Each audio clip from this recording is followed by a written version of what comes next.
generous introduction, I better not suck, right? Thank you so much, Mr. Chairman.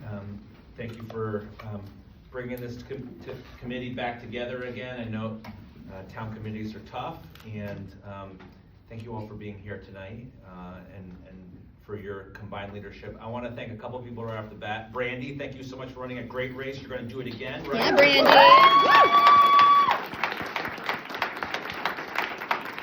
Yes, that was an endorsement. And Pete, thank you so much for helping to arrange and being such a good friend to all of us for so long. So, Pete Criscola, thank you so much.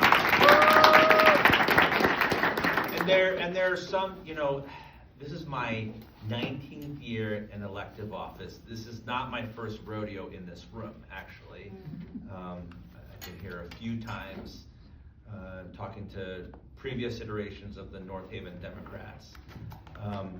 And those of us in public service are really an accumulation of all of our experiences, and we get here because people helped along the way, and people threw key blocks along the way to help you out and to spring you free and to run down the field, and I would not be here without Steve Fontana.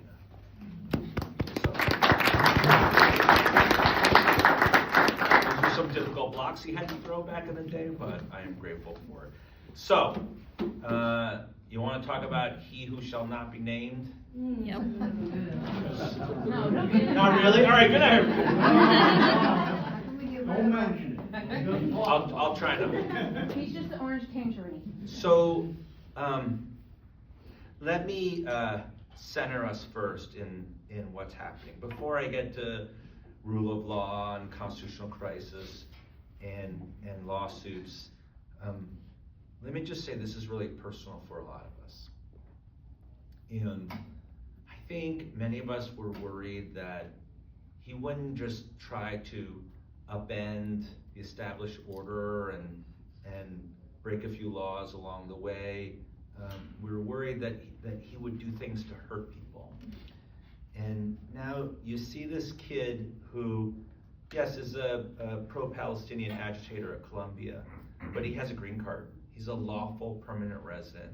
And maybe some of us don't agree with much of what he has been saying and doing, but he's exercising our most sacred of rights, his First Amendment rights. And he's again a lawful permanent resident. And they're now, they're trying to rescind his green card and deport him. That sends a chill down my spine, because before the president took office, he talked about denaturalizing American citizens. When he talks about denaturalizing American citizens, immigrants who earn their citizenship, he's talking about my parents and my grandparents. And when he talks about not just denying birthright citizenship to children born in Connecticut on American soil to immigrant parents, people in his orbit and he have talked about rescinding birthright citizenship for people who earn their citizenship by being born here. When he talks about birthright citizenship, he's talking about me. I am an American by right of my birth on American soil. I'm not American because mom or dad were citizens. They were not citizens when I was born. In fact, I told my dad's complicated immigration story in this room the last time I was here. Without birthright citizenship, I'm not standing here. And so I just want to encourage everyone to think about how it impacts them and how real it is for all of us. And that right now, tonight, here in Connecticut, people are getting hurt right now. You know, notwithstanding what I'm doing and what attorneys general are doing and how successful we've been in our lawsuits, they are doing a tremendous amount of damage and destruction, and families in Connecticut are feeling pain right now, this minute. I just read on the way over $800,000 that they're pulling from Connecticut food share. Yep. That's food out of people's mouths. And if you're a federal employee or you're related to a federal employee in DC or here, and you lose your job, you're laid off, you're not gonna make your next mortgage payment.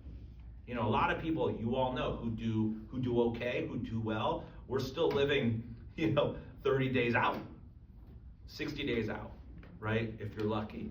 And these people will not be able to pay the rent, pay the electric bill, pay the credit card bill, take care of their kids. We run a nonprofit, IRIS, not far from here, Integrated Refugee and Immigrant Services. I ran in the IRIS race for the first time. I finished. Yeah, all right. I ran in 33 minutes a 5K, which I thought for a first timer was good, but the governor texted me and said, "Did you stop for coffee during that?" I didn't see him. Right? But if you work at a nonprofit like IRIS or Siri, you've lost your job. Okay? And so nonprofits across Connecticut, if you're a veteran and you depend on the VA and service providers and doctors and nurses, you're not getting any help right now. And you're at risk of losing all of the services that you depend on. If you're an immigrant, you have a target on your backs. And by the way, if you're a Social Security recipient or soon to be a Social Security recipient, we are in deep trouble.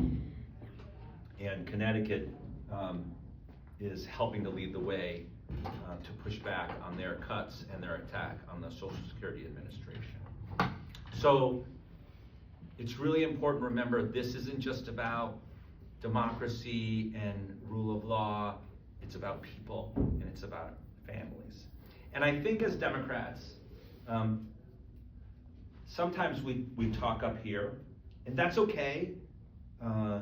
But I think sometimes we talk about protecting democracy, rule of law, constitutional crisis, and we use these terms that maybe don't have meaning and immediacy for people just trying to live their lives and pay the mortgage and do the best they can for their families.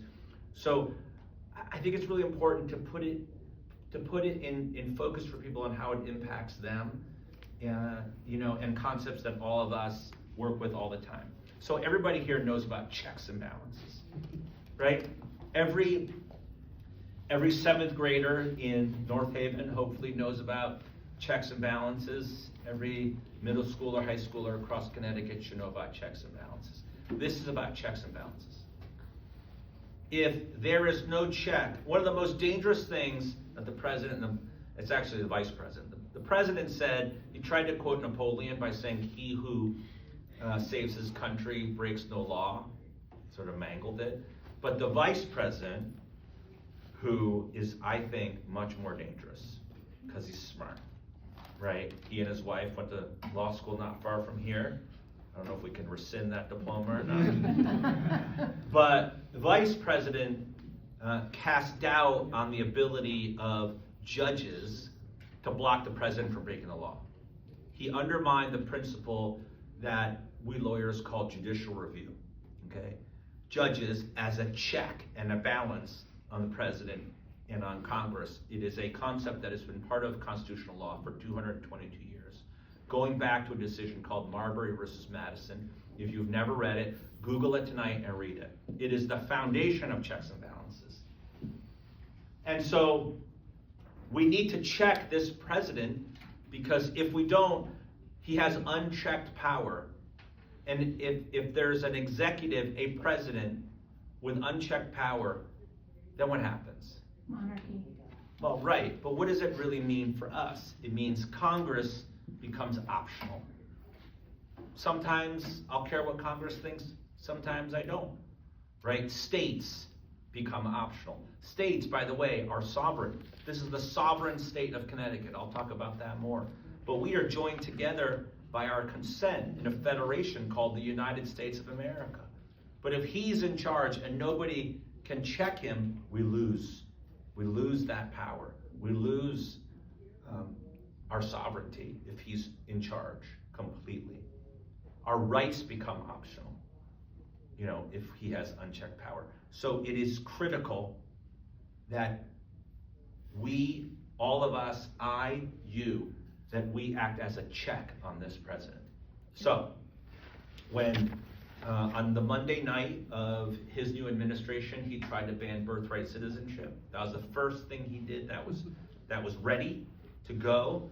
We sued on Tuesday. We got a temporary restraining order on Thursday. We have a preliminary injunction now. We checked that president. We checked this president on birthright citizenship. And then the following Monday, again, he does these things at night, at around 8 p.m., his acting secretary of the Office of Management and Budget tried to cancel and eliminate and freeze all federal funding for whatever purpose. And so we sued on Tuesday. We got a temporary restraining order. On Friday, we now have a preliminary injunction. Check, right? They're now still not fully complying with the order, so we've had to check him through additional motions to enforce our order. So it's a bit of a game of cat and mouse now, right? We say you can't freeze federal funding, and then he plays games with federal funding.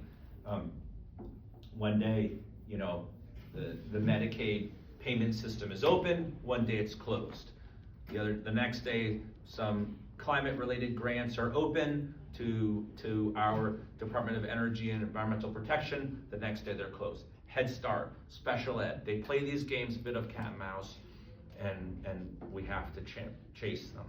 When they tried to eliminate funding for the National Institutes of Health, how crazy is that, right? To eliminate vital medical research for pediatric cancer, for heart disease, right? What about the next pandemic? Didn't we just go through a global pandemic that killed more than a million Americans and took more than 10,000 people from Connecticut? And by the way, would hit UConn and Yale, right, in the gut really hard.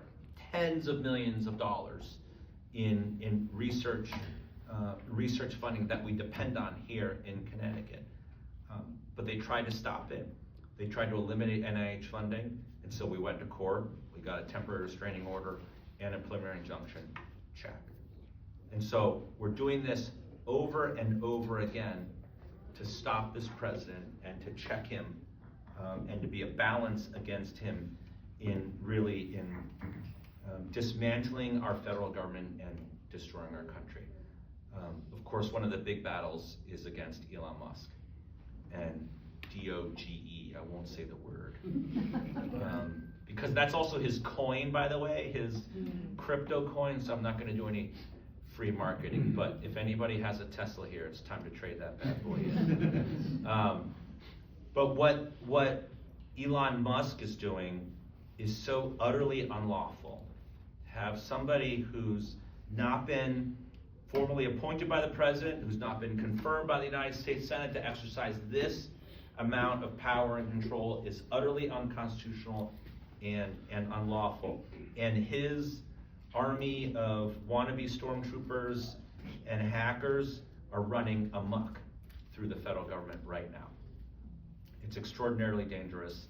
I don't have to tell you our personal information, social security numbers, right? Healthcare information, biometric information, banking information, all of it is now at risk because what Elon Musk and his team are doing is they're affecting the largest data breach in American history. That's what this amounts to.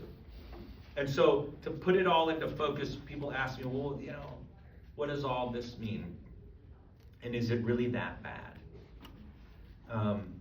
It is hard to overstate how bad it is, but I try to put it into focus for people, particularly people who don't necessarily agree with me or all of us. Imagine if another president, maybe a Democratic president, said, you know what, I don't care what the Second Amendment says. Nobody in America can possess a firearm going forward. People would lose their minds, right? They would flood the streets. And that's how bad this is. That's how unlawful it is, you know, and unconstitutional. He is doing something that brazen. And that's why it's important for all of us to stand up and fight. Final thing I'll say is this. I think that we have a temptation. Look, after, I was sure that Kamala was gonna win. I was sure. I was going to DTCs before the election, and I was just like proclaiming it. She's gonna win, it's gonna be great. And some of my friends are like, William, you might wanna bring it down a notch because it's looking a little touchy, right, in Pennsylvania and Michigan. I said, no, we're gonna win. And when she lost, it was very disorienting. I think for me, it still is very disorienting because everything I thought was true is not true, or at least not as true as I thought it was.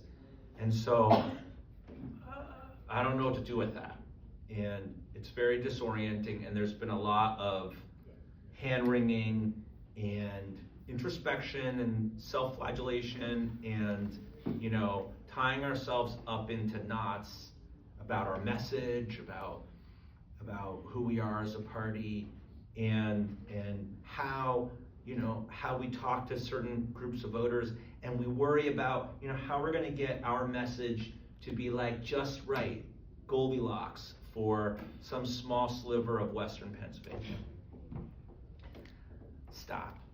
Just stop, right? Yes, there's a lot to talk about. We have to learn our lessons. We have to do better, but we also just have to shut up and fight, right? Just get up there and fight for each other and for families and people that we care about. People asking about immigrants, what should we do? Take care of people, right? If they're immigrants that work in your business, make sure they know their rights.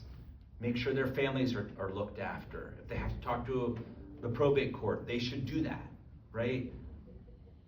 Just get up and do something for the people in your lives and fight for them and be there for them. With that, I'm happy to take questions.